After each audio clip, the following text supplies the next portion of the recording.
Okay. So Bhagavad Gita in daily life. So in this topic, you can see there are two, I mean, in this title, you can see there are two topics. One is Bhagavad Gita and the other is daily life. So we should know what is Bhagavad Gita to apply in daily life. But first, what is daily life? What is our daily life? So we get up in the morning, clean ourselves, take a bath, eat some breakfast, or read some newspaper, and then we go to work. And then come home in the evening, watch some news, eat some dinner, have some entertainment, talk to the family, and then we go to sleep. Then we get up in the morning, and it's the same thing before we do it again and again every day. This is our daily life. Most of the people's daily life. Okay. I'm not saying everybody's daily life is like this. Okay. And so when we do this routine and the routine things, and we also take care of the urgent things with the routine things. But in that, we forget what is important. What is important for a human being. So Adi Shankaracharya in Vivek Chudamani, he says, Jantunam Narajanma Durlabham. So among all the living creatures, a human birth is a very rare indeed. And we having this human birth, human body, we don't know what we are supposed to do with this one. And so that is actually, it is very pitiable. Because if we compare our routine things or in the way we live, for what we live, it's almost like an animal life. Eat, worry about the food, have some rest, and then make babies, and then die. This is almost like the animal life. But there has to be something more to this human life. Okay, so Yagnavalkya Rishi, in his Smriti, he says, if a human being dies without realizing who he is, then he is committing a suicide. So we need to understand what is our goal, why we have this human birth here. And then what is it that we want in life? Everyone will agree that we are all looking for happiness only, and we want to be happy. And also, what kind of happiness? We want that happiness to be permanent also. But we are looking for that permanent happiness outside in the world, which is not permanent. World itself is not permanent. And we are trying to look for that permanent happiness outside the world. And we hear in the satsangs or read in the scriptures, and we come to know also, and logically you can come to this conclusion also, that even our experience also shows that happiness is not in the objects. We still, feel maybe it is not in this object, maybe I'll get some happiness in the other object. So we go after object here. But if we think properly, if any object had the capacity to give the happiness, then it should give the happiness to everybody. And we see that sometimes we get happiness and sometimes we are not happy. Just take my special example, scoop of ice cream.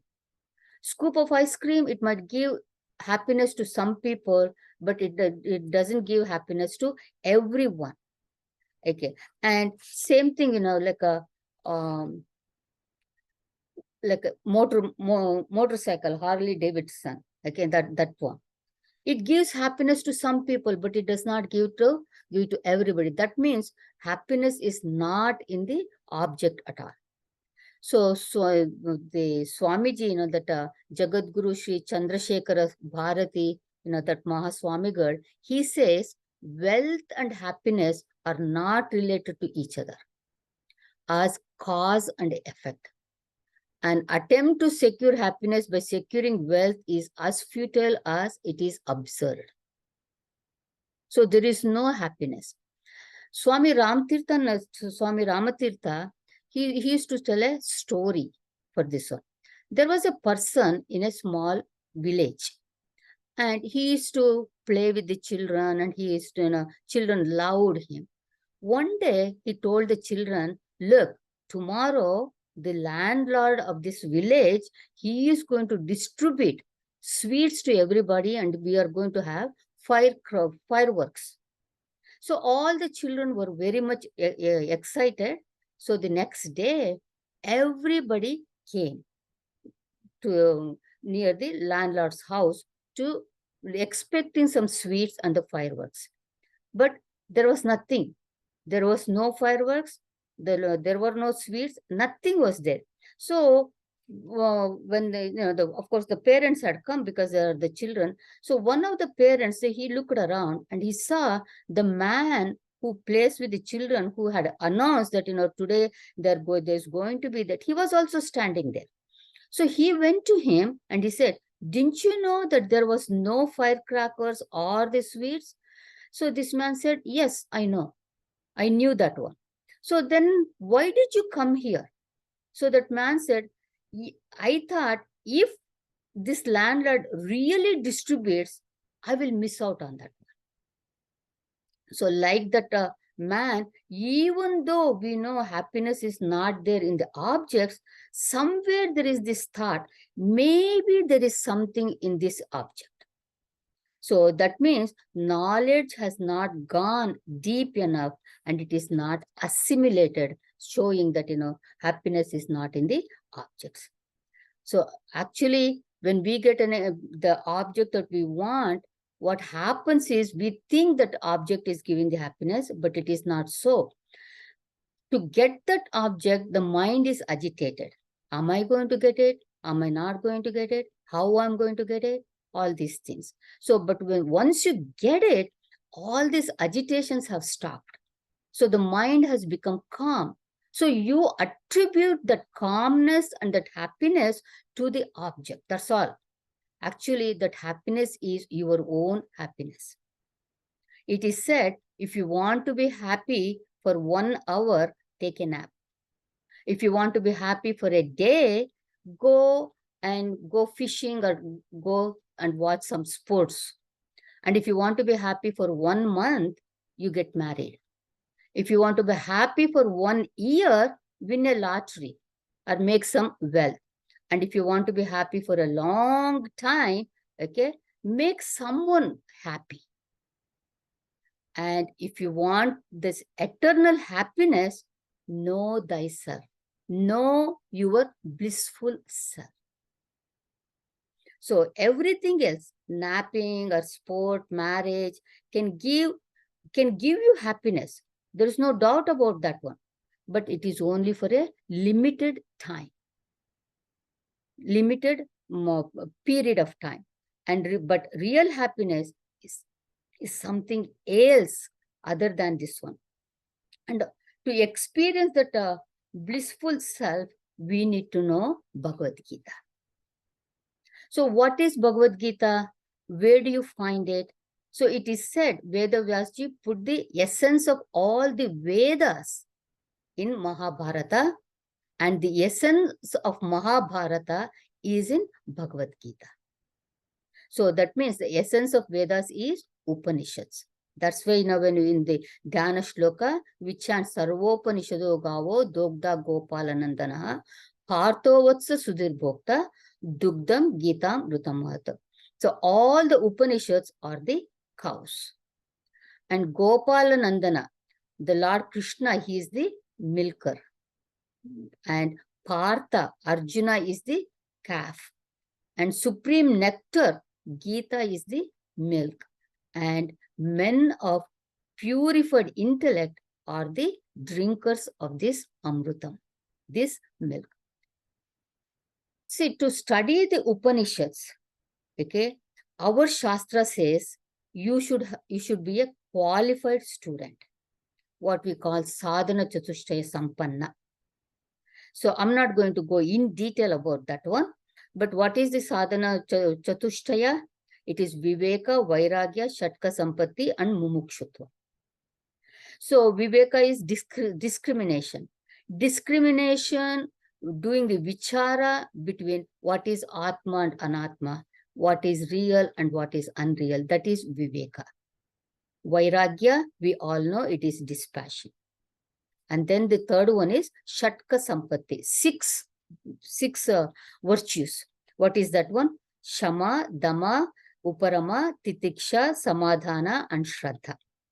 So the control over your mind and your body, and this what you call faith in the words of the Guru and the Shastra, and all these things come under Shatka Sampatti. And the last one is Mumukshutva, that burning desire that I want to get moksha, I want to be liberated. So this is called this sadhana chatushtaya sampanna. So this is very necessary for studying the Upanishads. But Guruji always says, the one who attends the satsang, he has these things, but it's not, what he has is not enough, but he can improve on that. If he did not have the Viveka, Vairagya, and control and all these things, he would not have even come for the satsang. But for studying Bhagavad Gita, you don't need this sadhana chatushtaya sampannata. But of course, we saw in the 18th chapter, Bhagavan said in the 67th chapter, 67th verse, Idam te na tapaskaya na bhaktaya kadachana na cha shushrushave vachyam na cha mam yo abhyasuyati.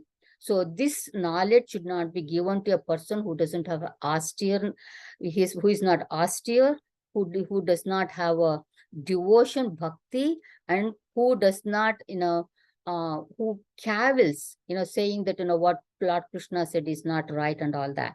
So for him, it should not be given. So at that time, I had said, we can take it in the other way. The person who has this tapas, the person who has the devotion, the person who has shraddha with the words of the Bhagavan, you can give this knowledge.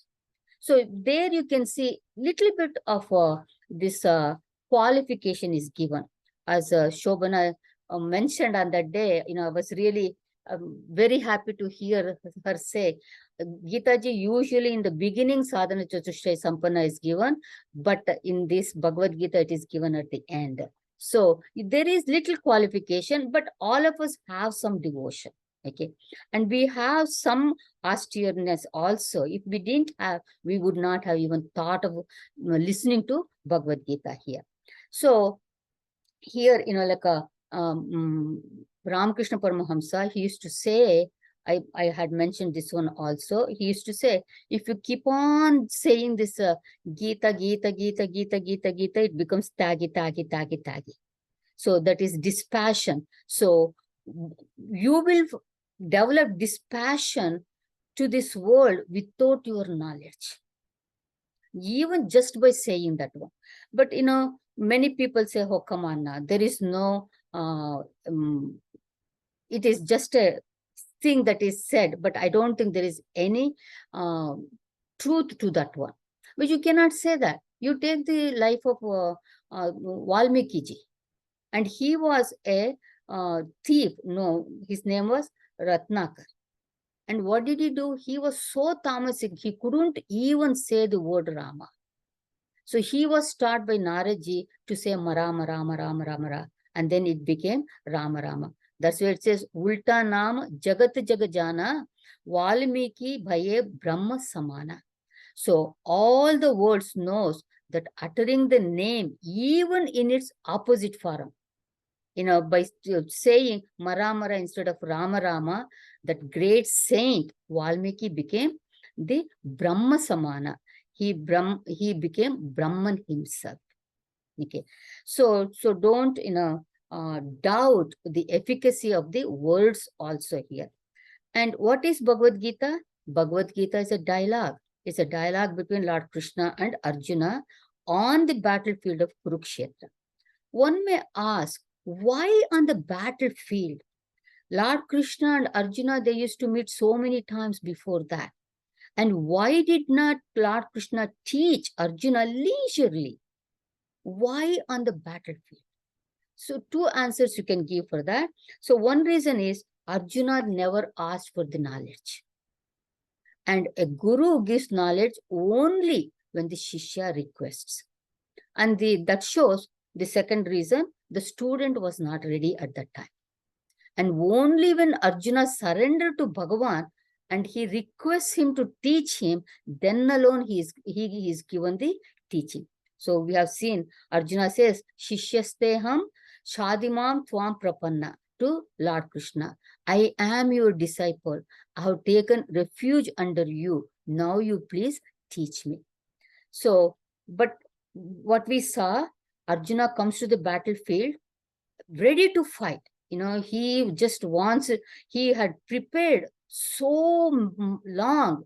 He even did the tapas on Lord Shiva and he got the Pinaka Astra and he went to Devaloka, Indra, and he learned everything. All these things he was prepared so well for this coming up battle. But when he comes to on the battlefield, we saw that he tells Lord Krishna, take my chariot and stop it in between the two armies. And what happens to him? He gets deluded. He sees Bhishma Pitamaha. He sees Dronacharya, his guru, his great grandsire. And he says, how can I kill these people? If I want to win, they have to be killed. And they are my kith and kin. And he is not able to fight. And he decides he doesn't want to fight. It is the same with us. We are all our Arjunas also. We enter this battlefield of samsara and we don't know how to fight and how to live. And we get deluded because of our attachments in this life to our family, to our wealth and everything. And Bhagavad Gita teaches us how to live. Most of us feel, like when we talk about scriptures, we see many times we see the lectures that we hear mostly from Swamijis. Ochre clothes they are wearing. They have given their life for this studying and they share their knowledge with us. And sometimes we might feel, oh my God, if I want to study the scripture and if I want to realize, I also have to become a sannyasi. So, we stay away most of the time from the scriptures and the learning of the scriptures. But here we see Lord Krishna does not promote sannyasa at all. He was a householder and the student Arjuna was also a householder. So Lord Krishna says, you live in the world and you live with your family. Do the same thing that you have been doing every day. Only thing you have to do is change your attitude. And we might say to Krishna, oh really? That's all you want us to do? Yes, you do the same thing, okay? But just change your attitude here. So now take it, say you are a mother, okay? And you're a mother to your children. You are a wife to your husband.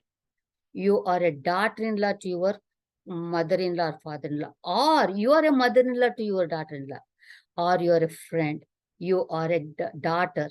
Or you're a citizen of the country. Or an employee. So many roles we have to play. And we are playing these roles also. But with each role we play, there are certain duties and responsibilities. And what is duty? Duty is something that you have to do on your own. You cannot transfer your duties to other people. So for example, I always say, you have a duty as a wife to your husband. So would you like to give up that wife duty and say to somebody else, you do it? No, we don't. We do it, okay? We don't want to give up that role. And as a mother, here what Lord Krishna is teaching is, what is Karma Yoga? It is so simple, but we don't think about it. And how do you put karma yoga as a mother? So as a mother, you have your own duties. And so don't give those duties to someone else. Don't let your children be raised by some other people. Okay. Give your duty to your children. Raise your children with love and care. In Mahabharata, Bhishma Pitamaha says in Shanti Parva, who is a Dhatri, who is a, what you call that, mother. Dhatri is the mother. And mother is known as Dhatri, he says there. For why? Because she bears the son in the womb. And she is also known as Janani because she gives birth to the child. And she's also known as Amba because for nursing that baby, nourishing that baby. And she also known as Sura. Sura means actually divine. And also it means teacher. That means looking after the son here. Now, what is karma yoga in raising the children? How can we put our karma yoga in this role that we play as a mother? First of all, we should know what are the duties of a mother. A mother is one who looks after all the needs of the child, like feeding, dressing, teaching, and all that. Now, when you feed the child, do it in such a way as if that is the only job you have. Okay. And while feeding, don't think of what happened yesterday, what you're going to do after feeding, or as you're feeding, don't check your messages and WhatsApp messages and text messages on your phone. And also don't say, come on, hurry up, I have lots of things to do. Be a mother. Do your duty properly. So that's Swami Chinmayananda used to say, don't waste your energy brooding over the past and also in the anxieties of the future also. And just be in present. So feed the child with love, just like Yashoda Ma did Lord Krishna. So see the Krishna in the child, and this is karma yoga. One part of it, okay? And so how do I know? So okay, as a mother, you do these things. But how do I know who I am in every situation? Because we play so many roles. So whatever the role comes to your mind, okay, ask yourself, who am I? Then follow the duties of that role. There is an example in Ramayana. In Ramayana, like about the perspective of Swadharma. What is the duty? See, when Sri Ramchandraji had to go to the forest, he was told, that Bharata is going to become the king and all that. So he asked himself, who am I? And his mind answered, you are the son of Dasharatha. So as a son, Sri Ramchandraji decided, as a son, it is my duty to honor the father's work. So I must go to the forest. And when it came to Lakshmana, Lakshmana also asked the same question, who am I? And his mind said, I am the servant of Sri Rama.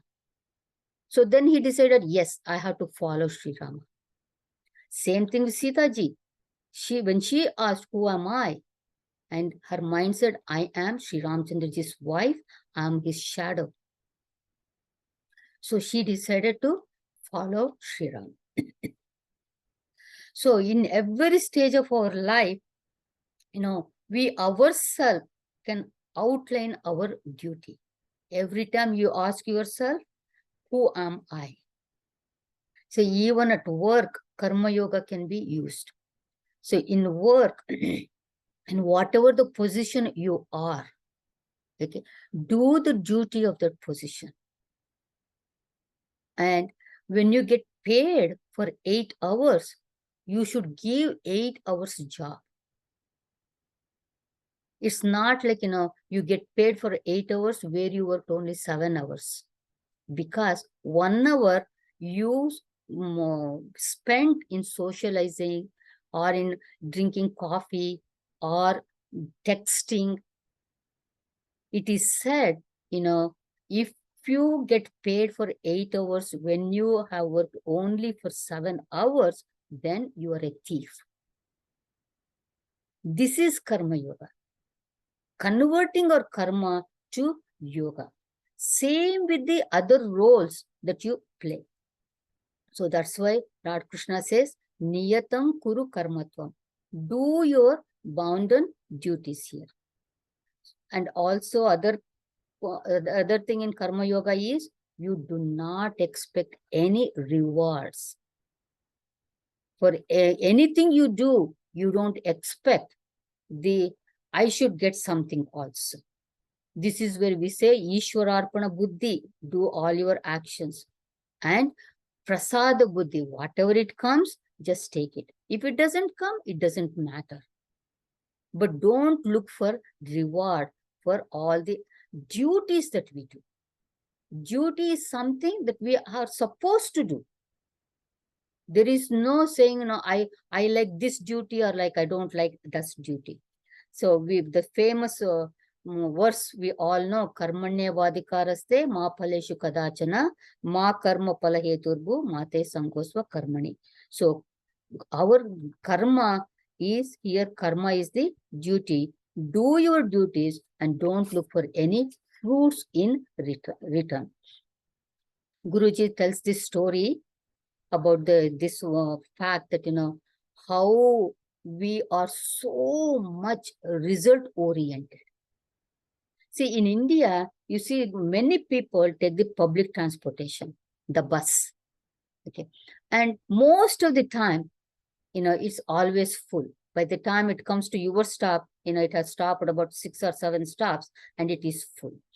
So one time when I'm giving that example here. And so in one stop, the bus stopped and a young lady got into the bus. And there was this young man who was sitting and he saw there were no seats. And this young, beautiful lady, she was standing. So he got up and he said, please have the seat. So she sat down and she took her cell phone and she, got busy with those things, looking at the messages and things like that. And he kept looking at her. So after a couple of minutes, he bent down near her and said, did you say something? So that lady looked at him and said, no, I did not say anything. And he said, oh, okay. So after a couple of minutes, he did the same thing. Did you say something? So this lady said, no, I did not. So, oh, okay. When he said that for the third time, he said that he did the same thing, that lady looked at him and says, am I supposed to say something? Then he said, oh, I thought you said thank you for giving that seat. How much energy is wasted just to get the thank you from her mouth? So, at that time, what happens? The mind is agitated because you are expecting something. That's why Lord Krishna says, Ashantasya kuta sukham. Where is happiness for a restless person? So in Karma Yoga, there is no place for looking for a result, selfish results. And also, as I said, there is no place for likes and dislikes.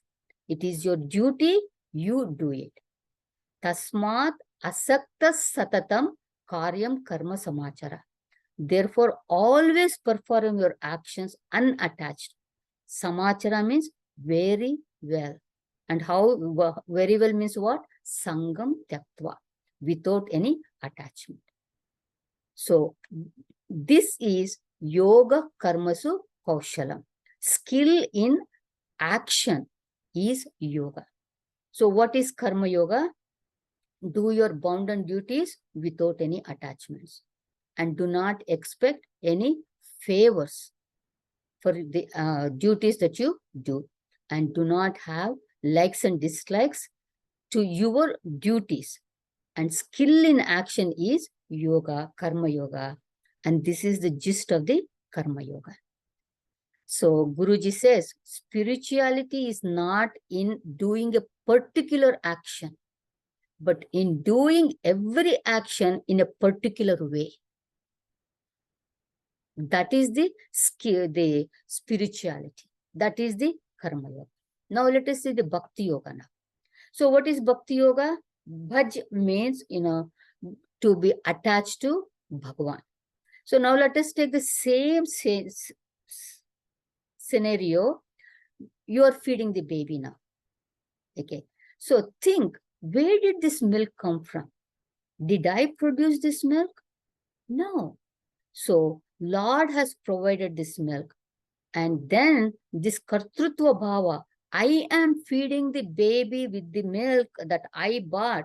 All that kartrutva bhava will go away. That I am the doer will go away. And that importance for doership is reduced there. Where there is no kartrutva bhava, there is no bhoktritva bhava also. So that wanting to experience the result of the action is also gone. So where there is no doership, there is no enjoyership also. And whenever there is this doership or enjoyership, actually the enjoyership comes with the doership when you say, I am the karta. So whenever you do an action, there is the result. Okay. But you should be able to say, I am not the karta. But when you do an action and say, I did it, that means you are going to experience the result of that one, which will keep you in this samsara, in this bhava. That's what Adi Shankaracharya has written the Bhaja Govindam. In that he writes, Punarapi Jananam, Punarapi Maranam, Punarapi Janani Jatare Shayanam. Because for experiencing your results of your actions, sometimes it is not enough this life. So you have to be born again. And the problem with being born again is we don't know what is the karma palas that we are going to get from which actions that we have done in our previous millions of lives. And we might even end up as a mosquito or a donkey. Who knows? So, but if we do the things, everything as karma yoga, we don't have to worry about that one. But so Ishvara Arpana Buddhi and Prasada Buddhi, that is very important. So that's why Lord Krishna says, Tasmat Sarva Karyeshu Mam Anusmara Yudhyacha. So he tells Arjuna, therefore at all times, remember me. Sarva Kaleshu Mam Anusmara, and then fight. But here, since he is telling it to Arjuna and they are on the battlefield, he is using the word yudhyasya. But yudhyasya actually means do actions. It doesn't mean Lord Krishna is promoting war, okay? But he is, actually our fight is with our duties only here. And this is Bhakti Yoga. And when you see the child as Bhagavan himself. See, there are many, like what you call creation theories.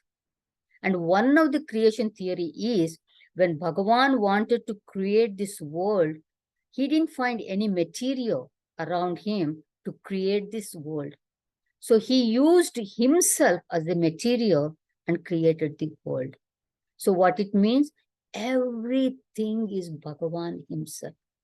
There's nothing in this world other than Bhagavan.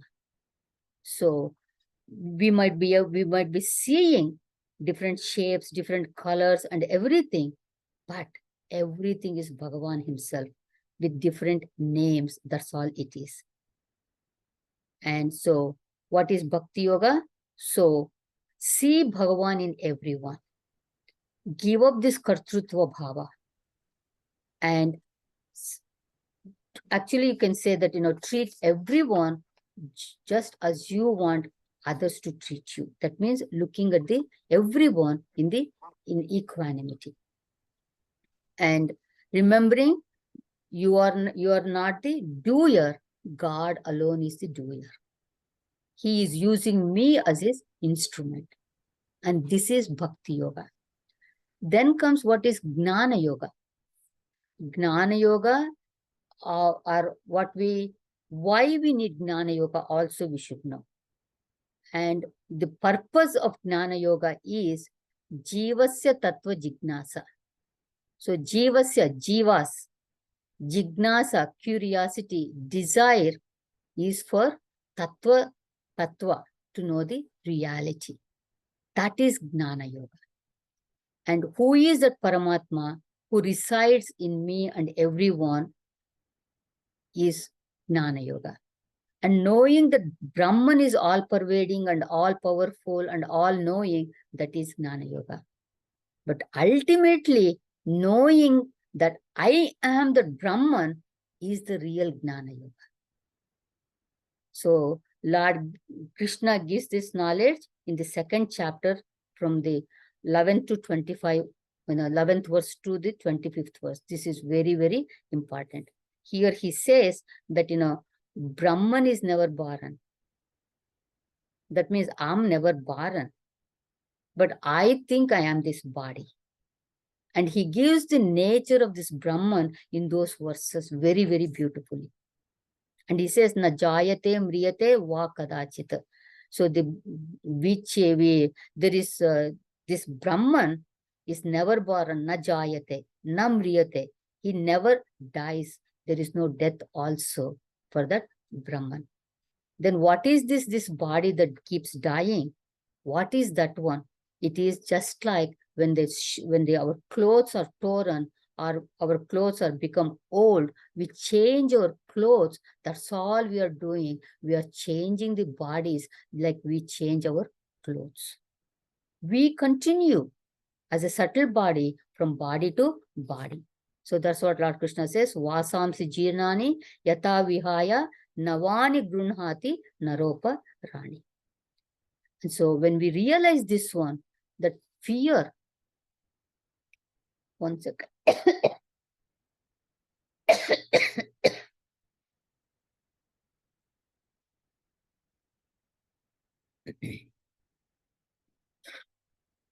When we realize we are that Brahman, that fear of death goes away. Very beautifully, Bhartruhari, he says about what is fear. He says, in enjoyment, there is fear of death. In social position, there is fear of falling down. In honor, there is fear of humiliation. In power, there is the fear of an enemy. In beauty, there is the fear of old age. In virtue, there is the fear of defame. In body, there is the fear of death. All the things of this world pertaining to man are attended with fear only. But renunciation alone stands for fearlessness. So in Gnana Yoga, we need to know the knower, see the seer, hear the hearer. So be nosy about yourself. Who is the hearer? Who is the seer? Who is the knower? And when we have clearly understood what we are not, then only we can appreciate what we are. So when we have this knowledge of Brahman, then we start seeing Sarva Bhutastam Atmanam Sarva Bhutani Chatmani. So we see that the same Atma in all the Sarva Bhutas, in all the living beings, and also Sarva Bhutani Cha Atmani. You see all the beings in your own self also. And that's why Lord Krishna also says, Yomam pashyati sarvatra sarvam cha mai pashyati tasyaham na pranashyami sacha mena pranashyati. So he who sees me everywhere and sees everything in me, he never gets separated from me, nor do I get separated from him. So for all this, what is needed? We need to make our mind our friend. Mind alone is the friend, and mind alone is the enemy also. Atmaiva hyatmano bandhuhu, atmaiva vipuratmana. So to start our journey in this path, we need the control over our physical body also. So too much of eating makes us lazy, and too much of anything actually is not good for anyone here. So that's why Lord Krishna gives the advice: yuktahara viharasya yukta chetas ches yuktahara viharasya yukta chestasya karmasu yukta swapnava bodhasya yogo bhavati dukkha. So have this control over your everything, your eating, your leisurely thing, and even sleeping, everything we should have. We should know how much is enough. And so, and then when we have this faith in this Lord Krishna's teaching, reading all these things, okay, then only we are able to get the gnana. That's why he says, Shraddhavan labate gnana. So Bhagavad Gita is all you need. You really don't need to study any other scriptures. I mentioned many times, Bhagavad Gita is the moksha grantha. And we also saw in the last class the glory of the Mahatmya of Bhagavad Gita also. There he said, Adhyayam shloka padam va nityam ya patate naraha sayati naratam yavat manvantaram vasundhare. The person, who does the japa on one chapter of Bhagavad Gita, or even, okay, shloka padam va, even a part of the shloka, if you do the japa on this every day, even, you won't have any other yonis that you will go to, but you will be naratam, you will be born as a human being, manvantaram, until this whole manvantara is finished. So that means Bhagavan is giving you an opportunity to continue your spiritual path here, even by just reading one pada or one shloka of Bhagavad Gita every day. And we have to do the mananam. See, there's a story how we should do this one, when we study the Bhagavad Gita, how we should do this one. It says, there was one person who heard that, there is a satsang going on. So he decided, okay, let me go and see what is this satsang. And there was this Mahatma, and he was talking about the importance of being truthful. So this person, he listened to that Mahatma with great, shraddha, faith. And after the first day, he never went back to listen to the satsang. One day, this Mahatma saw this man, and he asked, hey, you came on the first day, and you never came again. What happened? So he said, Bhagavan, I got the instruction that I should follow the truth, that I should be truthful in all my activities of my life. And I'm working on that. I'm trying to master that one. When I'm done with that, I'll come for the second instruction. So what it shows is, see, in a secular knowledge, you can score 95% or 96%, and that is good enough for in any subject. But when it comes to following the values, even 99% is not good enough. So here we can see in Bhagavad Gita, so many instructions, they are given in just one pada.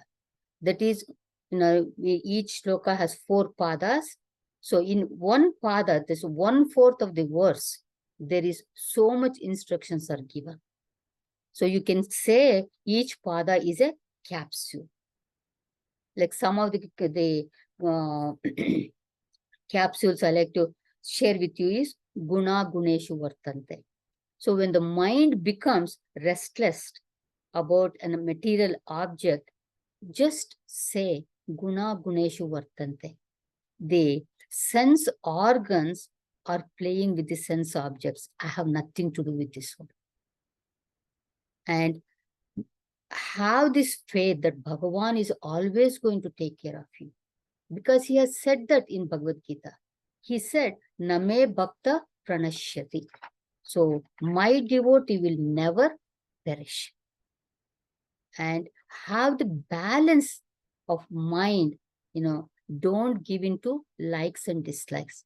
Samatvam yoga uchyate. Equanimity of the mind is yoga. And again, Bhagavan has said, I will take care of you. He said, Yoga Kshemam Vahamyaham. I will provide you what you don't have. And whatever you have, I will make sure that, I take care of that also.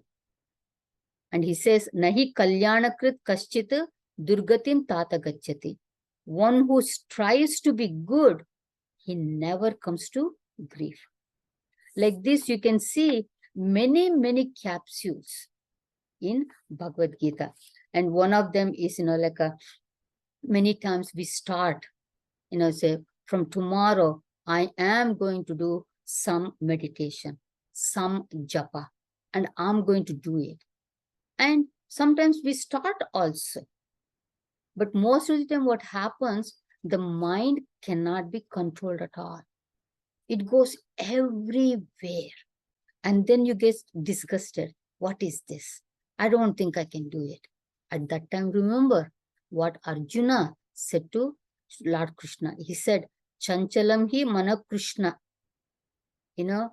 Vayoriva sudutkaram. So he said, this mind is like this wind. You cannot control the wind. But what was the advice of Lord Krishna? Yes, you are right. But it can be controlled. Through what? Through abhyasa and vairagya. So don't give up. Continue. It will happen. I remember, one time when we were talking to Guruji, and when we said, Guruji, it is so hard to control the mind. It goes everywhere. Sometimes you feel like giving up. Then he said, listen, in one thing you have achieved, right? And what is that? You can sit for 45 minutes without moving. So you have achieved that much. So now you will achieve the other things also. So never, never give up. So as I said, there are many, many instructions that are given like this one. But most of the time what happens, these instructions are so good and we make the resolution, we want to do it, but it ends up like our New Year resolution. That is because we do not have imbibed what needs to be done. So it has not become, whenever we study or whenever we listen to satsang, Bhagavad Gita satsang and all, we listen, but it has not become our own knowledge. Just like Gurudev always says, tea is bitter. So you want to make it sweet. So you pour sugar in that one. Unless you stir it, tea will be still bitter only. So when you get the knowledge, unless you stir it in your mind, it does not become sweet. It does not become your language, your knowledge. That knowledge will stay as the book knowledge. It stays in the book, or the guru's knowledge who was teaching, but not our knowledge. See, in Mahabharata, Duryodhana was so bad. And Lord Krishna asks him, hey Duryodhana, don't you know dharma and adharma? Why are you like this? So Duryodhana says, Janami dharmam nachame pravrittihi. Janami adharmam nachame nivrittihi. I know what is dharma. Janami dharma. Nachame pravrittihi.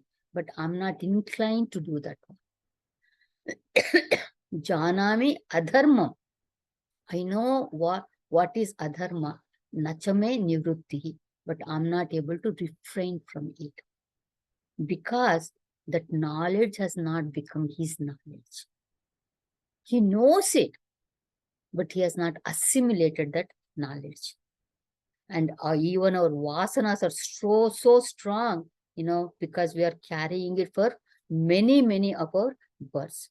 So when we start the spiritual path, mind fights when we try to control it, because it doesn't want to change its habits. But with little persuasion and grace of Guru and God, we can do that one. So after Shravanam, listening to the Bhagavad Gita, we need to do the Mananam also. If we do that one, what happens?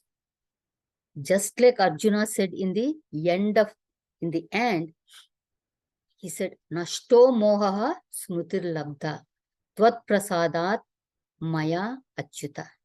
So my delusion is destroyed and I have gained my knowledge through your grace. So what am I going to do now? Stitosmi gata sandeha karishye vachanam tava. So my doubts are gone and I will do according to your words. So we will be able to say this without any doubt if we also study the Gita and assimilate that knowledge. And as I said, it is not the actions you do in spirituality, but it is the everyday actions, how it should be changed in our attitude and then do it. That is spirituality. And that is karma yoga. And once you start with karma yoga, okay, you become more and more sattvic. You enclose more and more in your heart. First, it was only duties for the family.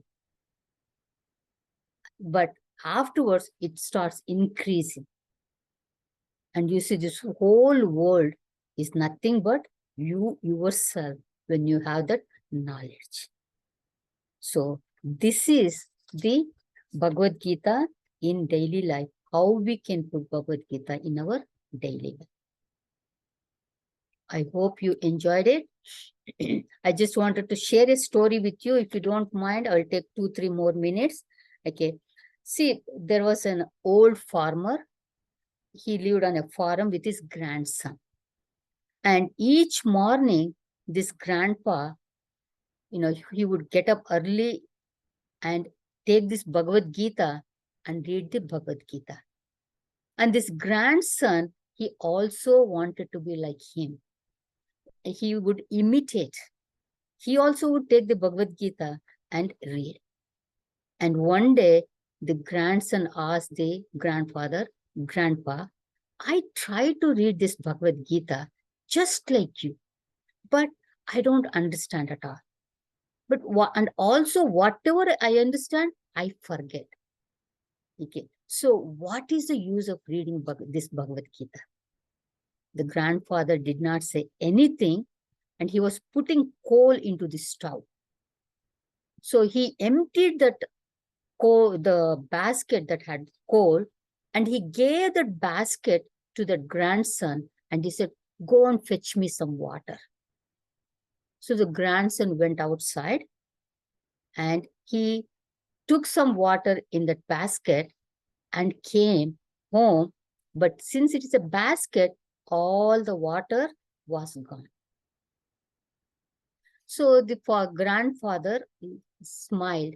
See, you didn't bring any water. It's empty. So he ran again. And this time he ran very fast to make sure the water is there. But the water was not there.